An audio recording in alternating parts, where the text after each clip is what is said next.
Hello and welcome to episode 4 of my Kerbal career. As promised, I have my Munar lander, which is actually this top stage with the fairing, and I need that just because of the unaerodynamic interior.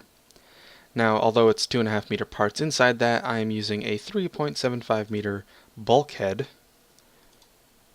which I can't right click on anyhow. How about we launch this? And as my alternate personality, who does not know the future of this launch, finishes correcting his staging to launch his vessel, as we can see, the center engine fires with the two solid rocket boosters. And the reason I make this choice, rather than having just the two boosters, even though they have plenty of thrust to weight ratio, is because I need this vessel going faster than normal. With Ferrum Aerospace installed, if you get a vessel accelerating quickly enough into the atmosphere, then you can actually make a very top-heavy vessel stay upright, simply because the top of it is being pushed through the atmosphere where the air is being forced on the sides with the cone or the fairing. And basically what it does is it allows you to stay upright while you are accelerating in one direction until you get to space. But that's also the issue. It's until you get to space, meaning you actually will have a very difficult time turning the vessel into your gravity turn, whereas without going so quickly you might have an easier time actually turning into the gravity turn. Now, as you can see, I have 4 of these little procedural liquid tank spheres, and I chose them because they just fit on top the best with the 2.5 meter berth engine I need to launch or activate while landed on the moon.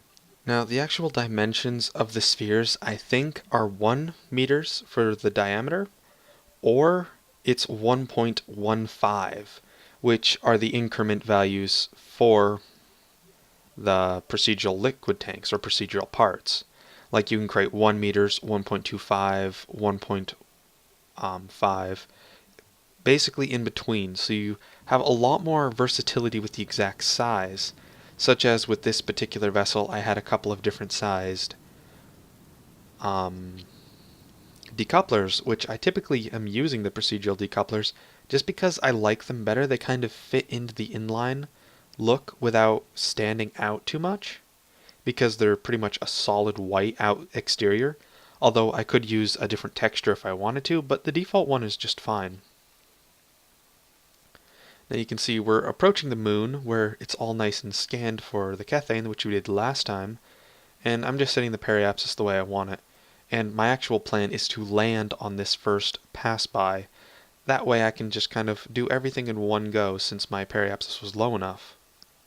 And playing with the maneuver nodes quite a bit, I finally get it to where I want it, and I don't actually wait until the maneuver node, because since it's a straight line, pretty much a straight line toward the moon, then if I burn the node early, it's just I have to use a little less fuel because of the Olberth effect. But I'm just looking through my messages because the stages did recover from the bottom, which I had parachutes attached to, and I was kind of worried about that because those 2 solid rocket fuel boosters are, I think, 12,000 funds each. So if I can recover them, then certainly I definitely want to do that, just because of how expensive they are. Now, the next vessel has an even more expensive part, which we'll see, whereas I think it's 54,000 funds for a single part, and that part is from KW Rocketry, and it's massive. So I drop my transfer stage and letting the landing gear down to begin my descent onto the moon's surface with Dudgan Kerman, in hopes that he can redeem himself.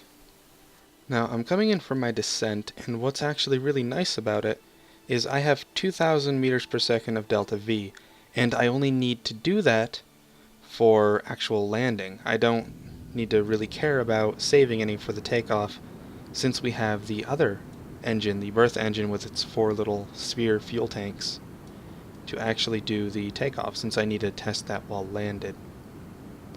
So I'm just going to try to kill my horizontal velocity, because this looks like a pretty safe place to land. Of course I'm going to be landing about there. And I'm killing off only my horizontal velocity right now, since I'm still 12,000 meters up. I don't need to worry about my vertical velocity just yet. And of course, Kerbal Engineer has nice tools to tell us how fast we're going across the surface, which soon will be close enough to 0 that I'll be satisfied. There we go, but we're still falling at quite a rapid pace. So let's lower that. Just burn retrograde now. And we will eventually find ourselves falling and landing onto the surface of the moon yet again. Of course, we have Dudgan Kerman trying to redeem himself with this mission of landing on the moon and planting a flag as an official contract, which we have right here. And I choose Dudgan because I want to see if he is truly cursed, because if we do an entire moon mission with him and still receive hardly any reputation, then it's probably just his curse. Whereas if we did an entire moon mission with Jebediah, we'd get a lot more reputation. And we'll probably test this. And we have touchdown. Pretty gentle landing. Less than 10, which is, I suppose, good. I think these feet actually are something ridiculous, like 120 meters per second crash tolerance. But even if you land that quickly with the legs that don't break, you will bounce, and you will go completely out of control, which is very dangerous. So, I'm curious, am I in a different biome? I am in the Midlands. I think I've already been there, though. And unfortunately I have, so we can't really get science. Now, if I knew where a different biome was, then I suppose I could go there. Oh, this crater... No? Oh, that's on the other side of the planet. Okay, so maybe I can actually head toward this crater right there. Let's see if I even have a chance on seeing where that is on the map. Well, we have to head north, which would be there.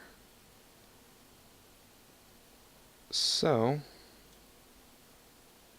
since I have way more than enough fuel, like I only used 800 for that landing, of course coming from orbit, but now I'm just kind of traversing the plains. So how about we try that, since we do want to gather some science. And science is very critical early game in Kerbal Space Program for a save file, because you need to unlock new parts so you can actually create better stations and think about building bases along with traversing to other planets. So we'll be heading toward this crater. Still 800 meters per second worth of fuel. Hopefully this is enough, otherwise this attempt to gather science in a different biome is just going to kill us. Are we in the East Crater now? Do we not actually have to go all the way to it? Oh, impact biome is the East Crater. Okay, so that's where we're hitting. Okay, so we're not currently in that biome. We will be, as we can see the darker surface and layer of the moon is in front of us, which is our designated landing site. Now I want to see if I can find a relatively okay landing spot. And what's directly below me looks rather appealing. So I am just going to burn horizontally to kill all that velocity, that way I can fall to my new landing site. And of course, once we kill off all our horizontal velocity, we just need to fall straight down. And I still have over 500 meters per second worth of fuel at this point, so landing is not going to be a problem. Now what's really helpful about the impact time is it lets you do suicide burns much more accurately, since you can tell, okay, how long till I hit the ground. And of course, when you start slowing down, that timer goes up. So as long as that timer's going up when you're firing your engines, then you know it's safe to keep going down. So it just is very helpful for determining how fast you need to be going, and kind of like at a minute or 30, 40 seconds you can start your all-out burn for your suicide burn, which are of course more efficient.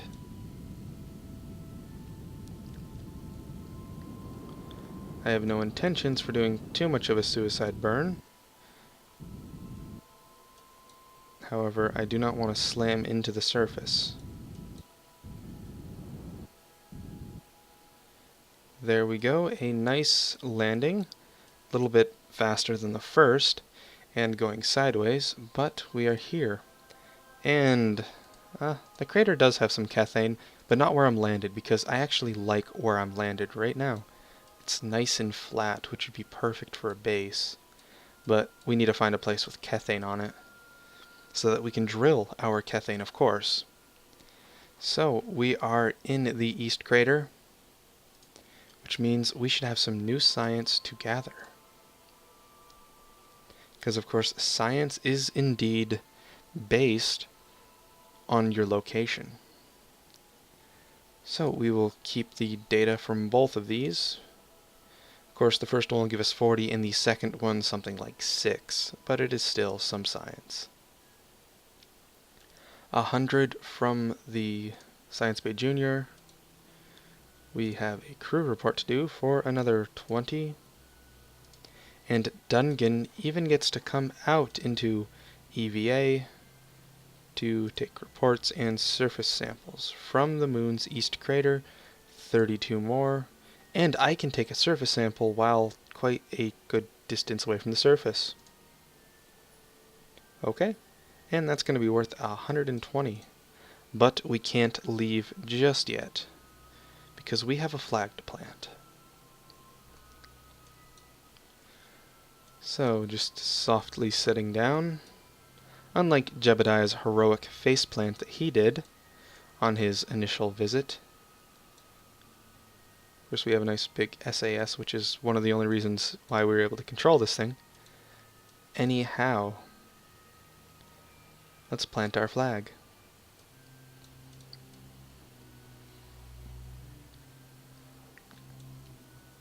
And there we have it. So, this is going to be the second moon. It is not a moon. Well, it is a moon, but it has a name. Second moon landing. And, of course, a nice flat area, because we can. And, let's take a look at the flag. What do we notice about it? Now, as you remember, in episode 2, just the one before last, which was 3, yes, we can all do simple math. But in episode 2, I had made a request for people to make flags if they wanted to, and a couple people did, which I thank you again for. And this particular one, I liked the play on NASA, because me being compared to NASA makes me just kind of laugh to myself a little bit, because I'm nothing like NASA. I play a video game, whereas they actually launch real rockets. Anyhow, this one was made by Olivier. I am probably butchering your name absolutely in the worst way I can. So if Olivier is wrong, please do yell at me and tell me of my flaws, but I'm just going to guess that's the way it's pronounced, simply because I know it's not an English name. Originally I thought it was Oliver, but there's an I at the end, so Olivier is what I'm going to go with. And now Dudgan needs to get back in his vessel, because it is time to go home. Although he has more than enough food, water, and oxygen to stay, he is still a little bit sick of space, and the fact that he was stuck here for a while, and he doesn't want to get stuck out here again. So I am just going to quickly deactivate all 4 of my engines on the bottom, that way I can start throttled up when I stage. Now I want to start throttled up so I can just immediately take off without any risk of anything breaking when I stage out. So I'm going to shut down all of these engines, that way I can throttle up for my next stage without taking off and breaking the landed part of this contract. So, just to double check, what is our position? Okay, so we're actually in a pretty solid place to go straight out back into Kerbal. Of course, it'd be better if we were on the opposite side of the moon, but I'm not going to wait that long for the moon to rotate. So if we go straight up, according to the nav ball, we'll be going this direction, in which case it should be fine if we just go pretty much straight up. Now this next stage has almost 2,000 delta V, change in velocity, so we shouldn't have a single problem getting back to Kerbin. So throttle up to max, all of our science, actually no it hasn't. I was just thinking all of our science is collected, time to go, but it's not. I brought a thermometer. So I can log the temperature for 32 more science. There we go. Now we have all of our science. Don't want to forget the little things because they can add up. And stage. There we go, flying away with great efficiency and thrust to weight ratio. Because of course this is a large engine with 475 kilonewtons of thrust on a very small vessel. So just going to cut the throttle since we've burned roughly half of our fuel. It is very easy to do that. And of course keep going in the same direction. And there we have it. By no means is this the most efficient way of burning. It would have been more efficient if I were to start partially orbiting the moon. That way I'd be going, instead of toward Kerbin, I'd be going more toward my apoapsis. However, this is just fine, and as you can see, I'm actually starting to burn toward the apoapsis so I can reduce the periapsis, until of course I switch into the sphere of influence around Kerbin, in which case I can just burn retrograde and drop my periapsis into the atmosphere. Now, whenever I'm landing from the moon, I usually like to go about 25 kilometers. That way the air will slow me down, or pretty much the air, the atmosphere will stop me and eventually make me land just about at the periapsis, of course with the help of the engine and parachutes.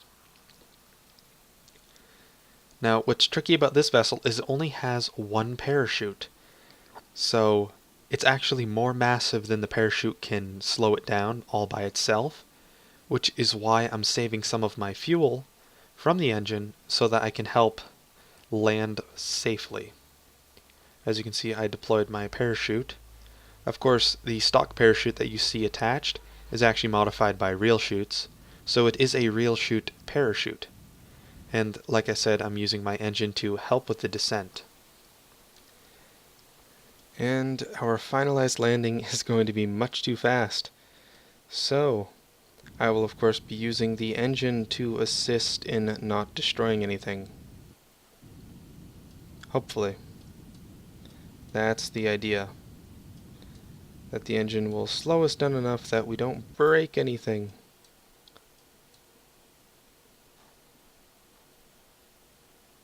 Okay. So a successful landing, though on our side. It was still nothing broke, so we get to reuse all of these nice parts, especially these procedural liquid tanks, which are really nice.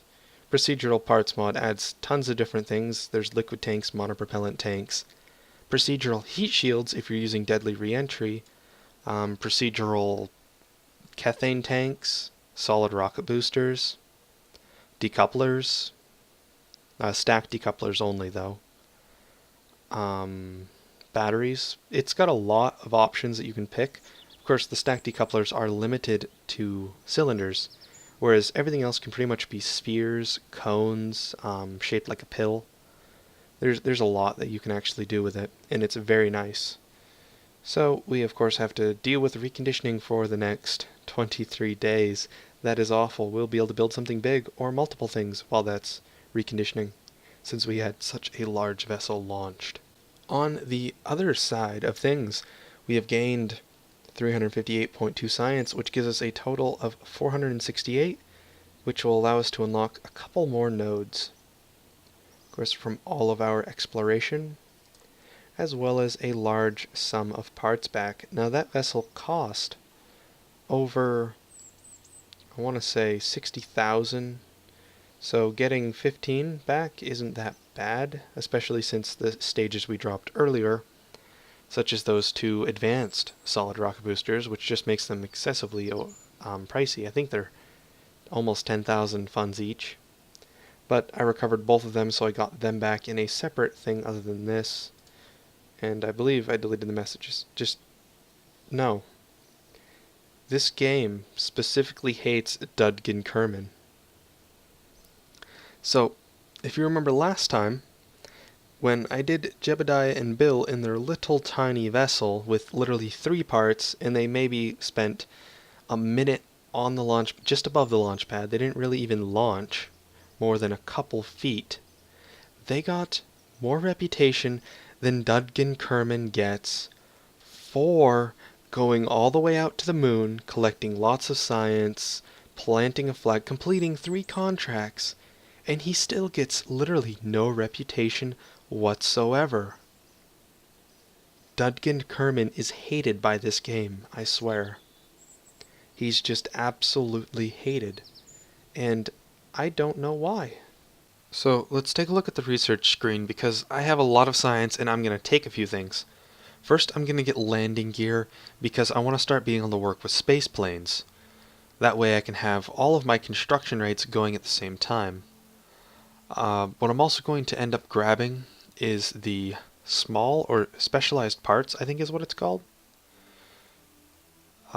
Because I need to actually get some of the smaller engines as well as the 2.5 meter command pods.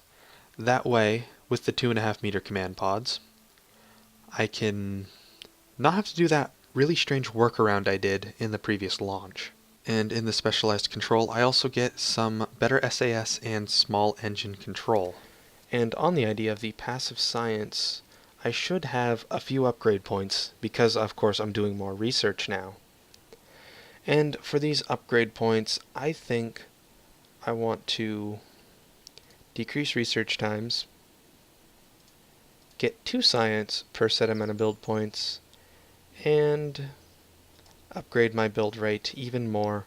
Of course, soon when I start getting plenty of funds, I will be able to buy more points, and even though the 1.0 version of Kerbal Construction Time has these start lower and then grow to higher numbers, I'm not going to update it just yet because I'm not sure if it's going to be world or save breaking. Of course, before I test that, I will indeed back up my save as to not destroy things if they do not work, as well as possibly updating other mods, to get newer versions as they come out. But this one, if you're wondering why it still says this and you've recently gotten the mod, that's because I'm using an older version, which is still the 7.2.3 pre-release, which is the one I did the spotlight on.